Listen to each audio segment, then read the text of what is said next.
Dust has a way of getting into everything out in the sandbox. It coats your rifle, it settles in the creases of your uniform, and it burrows deep into the lines of your face. But for Staff Sergeant Elena Rostova of the United States Marine Corps, the dust couldn't touch the one thing that mattered most. A crinkled, slightly faded Polaroid picture taped to the inside of her Kevlar helmet. It was a picture of a little girl with missing front teeth, wearing a camo boonie hat that was 3 sizes too big, saluting the camera with a goofy grin. That was Lily, 6 years old, living back in a quiet suburb of Columbus, Ohio, where the biggest worry was making it to the ice cream truck before it turned the corner. Here, 50 clicks outside of Kandahar, the worries were different. Elena adjusted her plate carrier, feeling the heavy ache in her shoulders. The Afghan sun was relentless, beating down on the patrol like a physical weight. She wiped a streak of sweat and grime from her forehead and looked back at her squad. They were young, some barely out of high school, kids who still had the scent of hometown diners and Friday night football games lingering on them. Elena wasn't just their squad leader. She was their den mother. They called her Mama Bear when they thought she wasn't listening. "Keep your spacing, Marines!" Elena barked, her voice raspy from the dry air. "Eyes on the ridge line. Let's make it back to base in one piece. We've got mail call today." Mail call, the 2 most beautiful words in the English language when you're 7,000 miles from home. Back in Ohio, it was 8 p.m. The autumn leaves were just starting to turn, painting the neighborhood in shades of burnt orange and gold. Lily was sitting on the hardwood floor of her grandmother's living room, meticulously coloring a drawing. It was a picture of a superhero. But this superhero didn't wear a cape. She wore desert marpat camouflage and combat boots. Beside Lily's small bed upstairs sat a single, scuffed Marine Corps combat boot. It was Elena's old spare.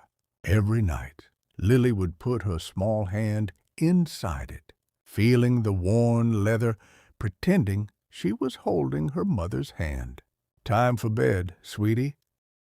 Her grandmother, Martha, called out softly from the kitchen. "Can we read Mommy's letter first?" Lily asked, her bright blue eyes looking up pleadingly. Martha smiled, a sad, tight smile that didn't quite reach her eyes. She pulled a worn envelope from her apron pocket. It had arrived 2 weeks ago, but Lily insisted on hearing it every single night. Martha unfolded the paper, clearing the lump in her throat as she read Elena's handwriting. "My dearest Lilybug, Mommy is looking at the moon right now. It's the exact same moon shining over our house in Ohio. Whenever you miss me, just look up at it and know I'm looking right back at you. Being a Marine means doing hard things so that the people we love can be safe. But the hardest thing I've ever done is being away from you. You are my heart, walking around outside my body. Keep practicing your spelling words and be good for Grammy. I'll be home before the snow falls. I promise. Semper Fi, my little warrior. Love, Mommy." Lily beamed, clutching her superhero drawing. She promised Grammy she's coming home before the snow. Halfway across the world, the quiet of the Afghan valley shattered. It started with a sharp, echoing crack of sniper fire, instantly followed by the deafening roar of an ambush. Dust erupted around Elena's boots as rounds chewed up the earth. "Contact front!" Elena screamed, her training kicking in instantly as she dove behind a crumbling adobe wall. "Get on the guns!" Return fire! The air filled with the smell of cordite and copper, the chatter of M4 rifles, mixed with the heavy, rhythmic thud of the squad's machine gun. It was a well-coordinated attack. They were pinned down, outnumbered, and the radio was crackling with static. Command, this is Voodoo 2-6. We are taking heavy fire. Requesting immediate dust-off and air support. Over! The radio man yelled, his voice cracking with panic. Elena looked down the line. One of her youngest Marines, a 19-year-old kid named Miller from Texas, was slumped behind a rock outcropping, clutching his leg. The rock wasn't wide enough.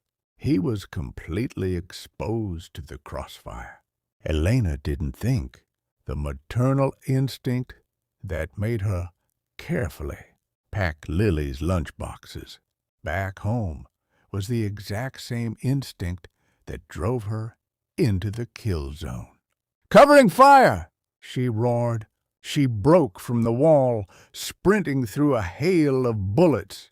The air literally snapped and hissed around her. She reached Miller, grabbing the drag handle on the back of his tactical vest, pulling him back toward the heavy cover of the wall. "I got you, kid. I got you," she grunted, her muscles burning as she hauled him to safety. She threw Miller behind the adobe structure. Just as the close air support finally roared overhead, an A-10 Warthog tore through the sky, unleashing a deafening barrage that silenced the enemy line. A cheer went up from the squad. They had made it. Miller looked up at Elena, tears cutting tracks through the dirt on his face. "Thanks, Staff Sergeant. You saved my life." Elena smiled, going to pat his shoulder, but her hand felt heavy. Suddenly, the world tilted. The adrenaline began to fade, replaced by a cold, spreading numbness in her chest. She looked down. Beneath her heavy armor plates, a dark, crimson stain was rapidly spreading across her uniform. She hadn't even felt the impact. Her knees buckled. "Doc, we need the corpsman! Mama Bear is hit!" Miller screamed, his voice tearing through the settling dust. Elena lay on the rocky ground, looking up at the painfully blue Afghan sky. The sounds of her squad frantically trying to stop the bleeding began to sound muffled, like they were underwater. She felt incredibly tired. She didn't think about the war in that moment. She didn't think about politics or medals or the Marine Corps. As her vision started to blur, all she saw was a little girl with missing front teeth, holding a drawing of a superhero. "I'm sorry, Lilybug," she thought, the cold finally overtaking her. "Looks like Mommy isn't going to make it for the snow." 3 days later, in Columbus, Ohio, the first winter snow began to fall. Large white flakes drifted down from a gray sky, blanketing the suburban streets in pristine silence. Martha was in the kitchen brewing coffee when she saw them through the front window. A dark sedan had pulled up to the curb. 2 men stepped out. They were immaculate. Dress blue uniforms, white gloves, brass polished to a mirror shine, and covers perfectly squared away. They walked up the driveway with a slow, synchronized, heavy cadence. It is the walk that every military family prays they never see. Martha dropped the coffee mug. It shattered on the linoleum floor, but she didn't hear it. The air was sucked out of the room. By the time the heavy knock echoed on the front door, she was already weeping. Lily came bounding down the stairs in her pajamas, holding Elena's heavy combat boot. "Grammy, who's at the door? Is Mommy home?" Martha couldn't speak. She opened the door, her trembling hand holding onto the frame for support. The two Marines stood at rigid attention. The Commandant of the Marine Corps has entrusted me to express his deep regret. The officer began, his voice steady, but carrying the immense, crushing weight of his duty. Lily peeked around her grandmother's leg, looking at the tall men in their shiny uniforms. She looked at the driveway. There was no Mommy. There was only the falling snow. 6 months later, Arlington National Cemetery, row upon row of perfectly aligned, white marble headstones stretched out across the rolling green hills. A crisp spring breeze rustled the leaves of the old oak trees. Lily stood wearing a little black dress, her hand gripping Martha's tightly. She watched as an honor guard flawlessly folded the American flag that had draped a silver casket. The sharp, haunting notes of taps echoed across the hallowed ground, hanging in the air like a final goodbye. A Marine officer knelt in front of Lily, bringing himself down to her eye level. He held the perfectly folded triangle of stars and stripes, offering it to her with trembling, white-gloved hands. On behalf of the President of the United States, the Commandant of the Marine Corps, and a grateful nation, he whispered, his eyes shining with unshed tears, please accept this flag as a symbol of our appreciation for your loved one's honorable and faithful service. Lily took the heavy flag.